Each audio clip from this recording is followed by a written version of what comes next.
I have a super cool astrology story of the recent Schumann red wave for you. It involves the mythical figure of Thor, the final battle in the spiritual war between the gods of light and the gods of darkness. It involves the Norse mythology of Thor and the story of how he defeated the world serpent, Jörmungandr, at Ragnarok, the final battle. This is season inspired. Let's get started. First, I'm going to show you the Schumann Resonance energy behind this information that initiated the story. Here's today's chart as I'm making this video. It's interesting because there's a hard stop here, a vertical line of white resonance. And in my mind's eye, what I see here is a man knocking on the door of the past. So let's tell this story from ancient times. It's interesting because I saw an image of Thor on the chart, and I'll link that video down below. It's called Thor and the Angel. Now, what I wanted to mention on this video, there are angels in Norse mythology, and they're called the Valkyrie. And they are, whenever I've seen them depicted, they're women riding on winged horses. The Valkyrie, they bring warriors to Valhalla after they've been slain. They choose those who are valiant and transport them. One can only imagine that these Valkyrie are quite brave. In Norse mythology, the chooser of the slain, the Valkyrie, are female figures who guide the souls of the dead to the god Odin's hall, and that's Valhalla. The final battle is called Ragnarok, and that's where the gods fight each other. The key gods of Norse mythology perish, but their children carry on the new world after a series of disastrous events. And essentially, Earth is restored after Thor kills Jörmungandr. I know I'm not saying that right, but I listen to the Swedish pronunciation and I can't do it justice. But after Thor kills the serpent, he takes 9 steps and then dies. Now, he tries to kill the serpent many times before this and does not succeed. He only succeeds at Ragnarok. 9 steps is a cycle, right? And so he takes 9 steps, he dies. As do the other gods of light and darkness. There are great disasters, and then the earth is restored with his children and the children of all the other gods. So the cycle begins again, humanity is restored, and life goes on. It's interesting to think, how do we lift ourselves out of these cycles, right? How do we lift ourselves out of them? Is it even possible? The other really interesting thing about Thor is he wields this hammer.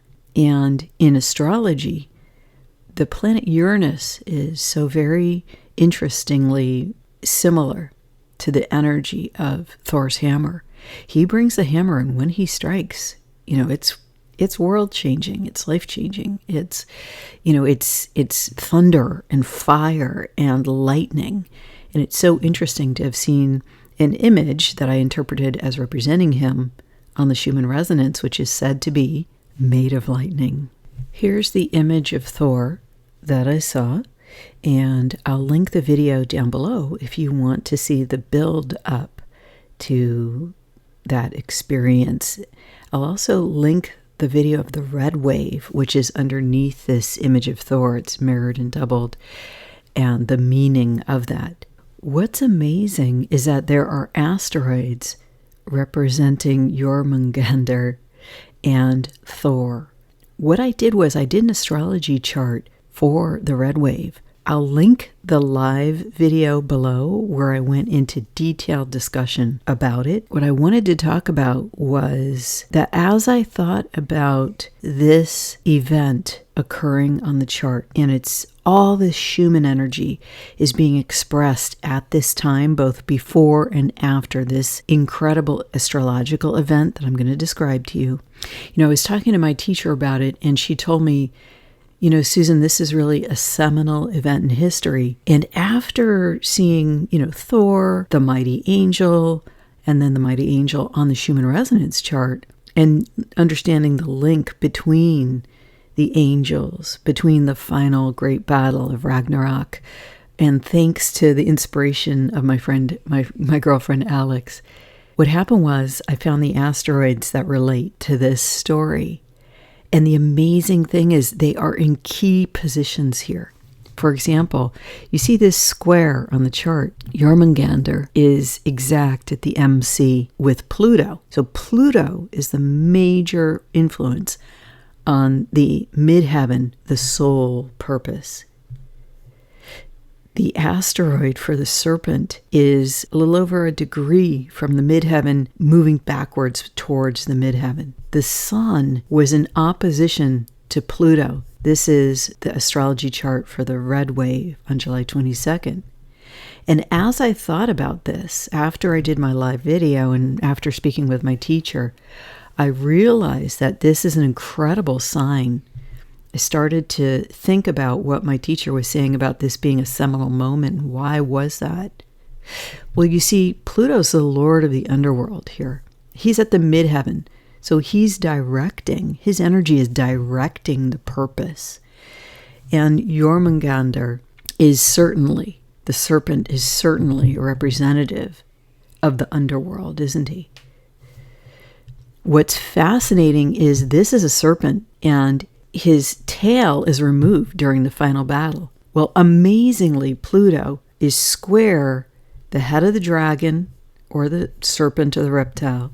This is the head, the north node. And Pluto is square the south node, the tail of the dragon. And in astrology stories, these two represent a serpent or a reptile or a dragon that has been severed. So, wow. Then you take the sun. The sun is opposing Pluto. The sun, the soul, representing the light, which is always above the surface, is below the horizon, right? Using the traditional format of Aries at the first house. The sun is in the shadow position. It's at the bottom of the chart. The sun is at the shadow position. It's opposing Pluto. The sun comes to the darkness and unveils itself. What happens when that happens? The darkness is defeated. Is this a chart that represents the final battle? That represents the battle of Ragnarok in the Norse stories? That represents the spiritual war that we are currently involved in and experiencing on this planet? Anyone who can't see that at this point is in a whole lot of denial. It's incredible. I can see now why my teacher referred to this as a seminal event in history. You know, what she said is we're going to look back at this time and it will be quite historic. So let's see where Thor is. Amazingly. See, Thor's right here at 7 degrees. Look at where Mars is. Mars is here at 6:55. They're less than 2 degrees apart. Mars is actually applying to Thor's shadow position. So Mars actually fuels Thor here.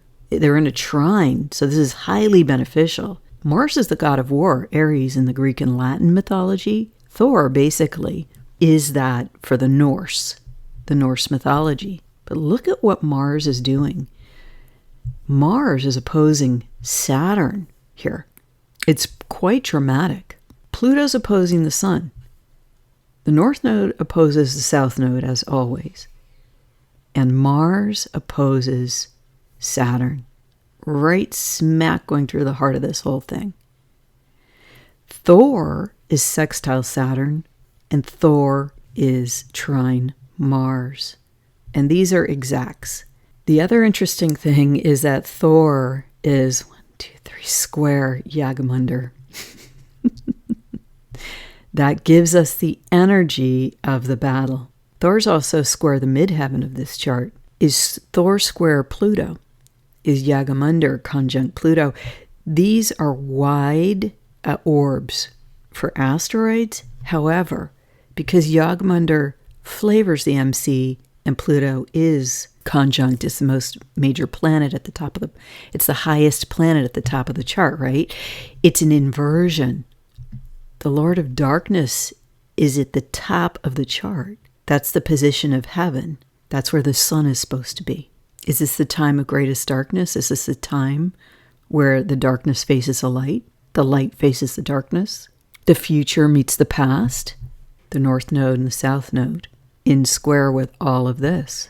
The god of war, Aries, is in a spiritual relationship exact with Jörmungandr. Look, 655, 608.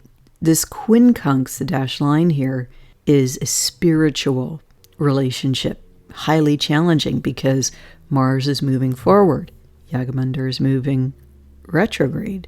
Pluto, as always, sits amused by the whole thing.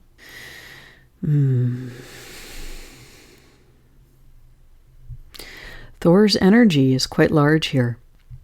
He's 5 degrees from Jupiter.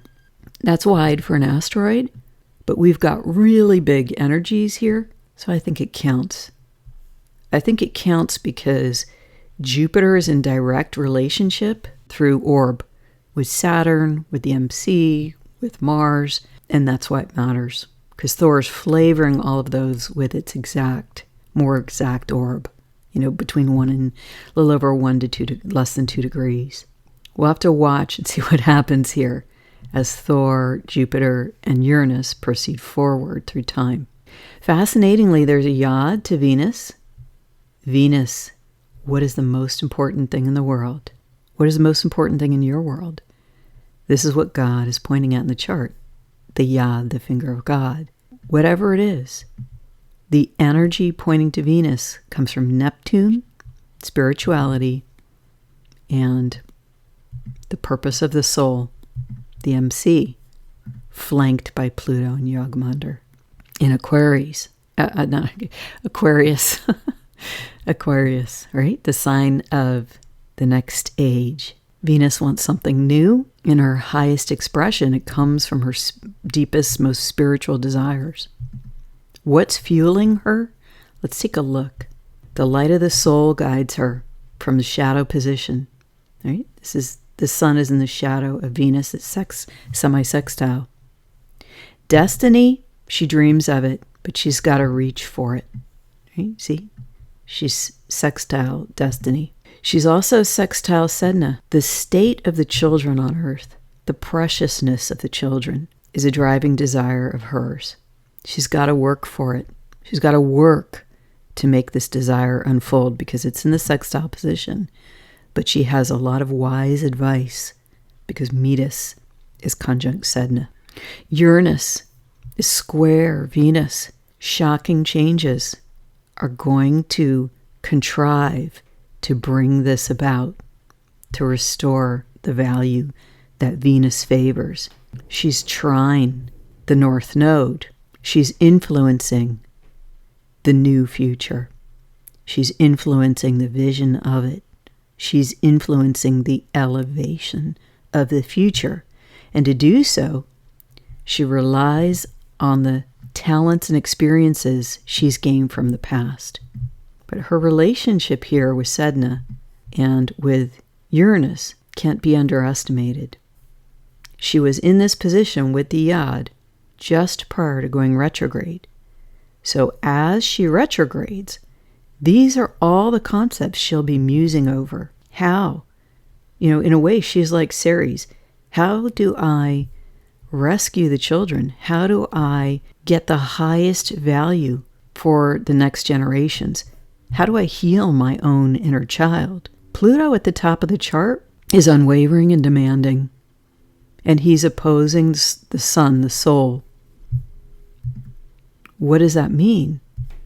It means that if you try to progress towards the future, the North Node, without being completely centered in your soul purpose, anything not aligned with the soul is destroyed. That's Pluto, the destroyer of that which does not align with purity and truth. His energy is the mechanism of soul retrieval. He gets to the heart of the matter.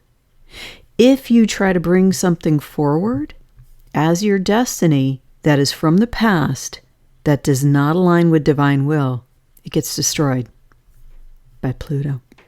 What happens to Jörmungandr? I guess we'll see when he conjuncts Pluto. if he does. I'll have to look that up. I can't imagine that the future looks very bright for him when he's this close to Pluto and conjunct a Pluto-dominated midheaven. Even though Jörmungandr represents the darkness and Pluto is the lord of the underworld. Why is that? That's because, as all beings do, even Pluto serves a creator. The creator of the soul, seated in the house of the human home.